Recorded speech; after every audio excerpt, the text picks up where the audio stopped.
Hello. Hello.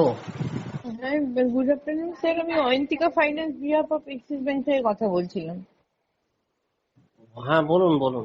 বলছি sir, আপনার কি কোনো লোনের রিকোয়ারমেন্ট আছে এই মুহূর্তে? কি লোন নেব না দেব? মানে আপনার কি লোন চাই এখন, সেটাই বলছি। বাংলায় বলুন, আমার আজকা ইংরেজি শব্দ বললেই তো আমি হতভম্ব হয়ে যাই। ঠিক আছে স্যার। বিরাট বিপদ এই গরম, তারপর ইংরেজি, না না না, পারা যায় না। হ্যাঁ, লোনের কথা বলছিলেন তো? হ্যাঁ হ্যাঁ হ্যাঁ স্যার। কত টাকা মোটামুটি? স্যার আপনি কি করেন তার উপর ডিপেন্ড করছে স্যার।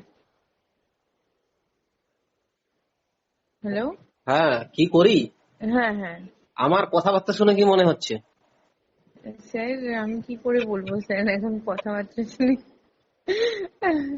স্যার আপনি যদি বিজনেস করেন তার জন্য একটা ব্যাংকে একটা ক্রাইটেরিয়া আছে, তার সেই জিনিসগুলো শুনুন, না না, লাগবে। আপনি যেটা বলেছেন সেটা ঠিকই, কিন্তু আমাকে কি লোন দেওয়া যাবে? আমি এই যে টিচারের চাকরি করছিলাম, তারপরে এই আদালতের রায়ে তো আমার চাকরিটা এখন মোটামুটি ঝুলে আছে, মানে চলে গেছে, না আবার ফিরে পাবো তার দোদুল্যমান স্যার অবস্থায় আছি।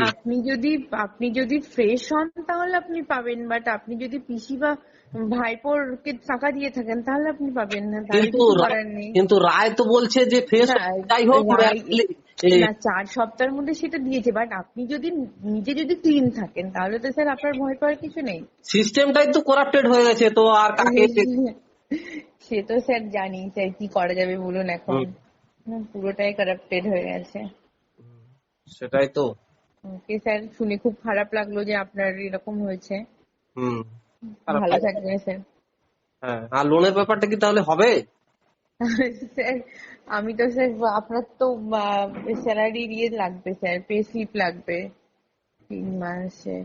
তো এখন তো এই আর কি প্লে স্লিপ দেবে? সে আগের গুলো দেখা দেখে কাজ হবে?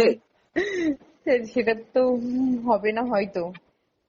বিরাট বিপদ, কি অবস্থা বলুন দেখি, একে এত গরম, এত টেনশন, এত চাপ। লোনের একটা ভালো অফার দিয়েছিলেন, লোনটা স্যার আপনার যদি গোল্ড থাকে তাহলে গোল্ড